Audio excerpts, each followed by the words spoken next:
Mas será que há uma decadência americana? Não, estou falando que há um sentimento de decadência americana. Há um sentimento de decadência por parte da sociedade americana.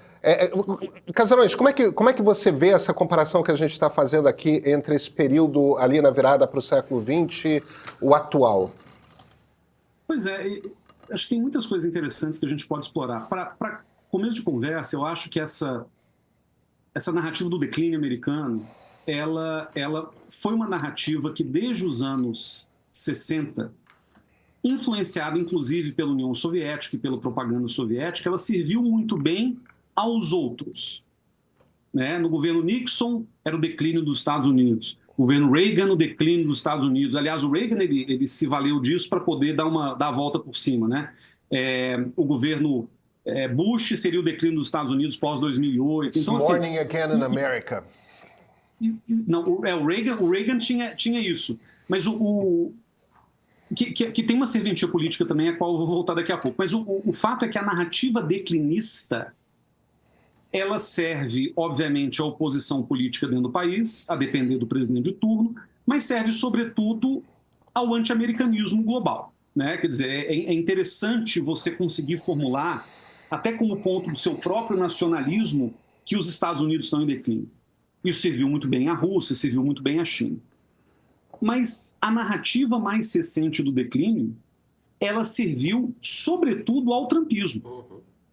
O trumpismo é que adorava, eu não me esqueço assim, de mensagens que eu recebia lá em 2022, 2023, de apoio ao Trump, mostrando pessoas entrando em lojas da Apple em São Francisco, roubando tudo. O guardinha da porta não fazia nada, o policial na esquina não fazia nada. Isso é o que viraram os Estados Unidos. Né? Essa ideia de um país tomado pelo crime, tomado pela imigração descontrolada, tomada por um declínio econômico, pelo empobrecimento, isso foi capitalizado pelo trumpismo de maneira muito sistemática, desde o primeiro mandato, mas sobretudo agora no seu retorno à Casa Branca. Então o discurso declinista, ele serve ao Trump. Mas a verdade é que quando você compara o crescimento econômico norte-americano, que não tem ido mal, os números econômicos dos Estados Unidos, com os da China hoje, ou com os da Rússia hoje, os Estados Unidos estão numa posição de vantagem. Quem está dizendo isso não sou eu, é o Ian Bremmer, da Eurasia Group, que deu uma entrevista para o programa da Cristina Amalport ontem ou anteontem também, em que ele disse exatamente isso. Olha, a gente não pode superestimar a ideia de que os Estados Unidos estão claudicando, estão péssimos, estão quebrados e tal, porque não é isso que está acontecendo. A economia americana está recuperada, ela está bem. Com o óbvio efeito, eu não sou economista, então estou falando uma coisa super genérica, um óbvio efeito inflacionário trazido pelo superaquecimento da economia.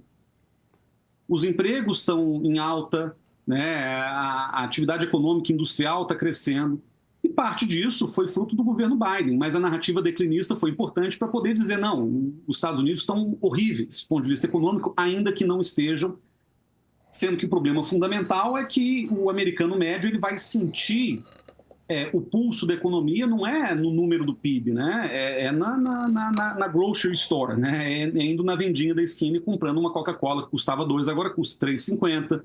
Né? Então, acho que tem uma questão também que o Trump certamente não vai conseguir resolver. Ele emitiu um decreto no dia 20 da posse, falando, né, de um decreto para amenizar o preço para o cidadão americano, mas não explicou nenhuma medida que ele vai tomar. Tudo indica que as políticas do Trump, tarifaço, sabe, saída de organizações internacionais, toda essa narrativa externa que ele está construindo, tudo isso vai prejudicar a economia e vai aumentar a inflação e não o contrário. De todo modo, eu acho que esse é um ponto. Né? O declinismo ele é mais um construto que interessa politicamente ao trumpismo, até para dizer, olha o que eu conquistei, olha o que eu fiz, olha onde eu cheguei. Mas quando a gente olha para a vida real, a economia americana está razoavelmente organizada. E está, inclusive, recuperando certas perdas industriais observadas ao longo das últimas 3 décadas. O Trump começou com isso, mas o Biden continuou. O Biden fez uma política expansiva para emprego, para proteção de trabalhadores. Ele fez um pacto, inclusive, assinado junto com Lula, de defesa dos trabalhadores, etc. Quer dizer, a coisa está melhorando, se a gente compara com períodos anteriores.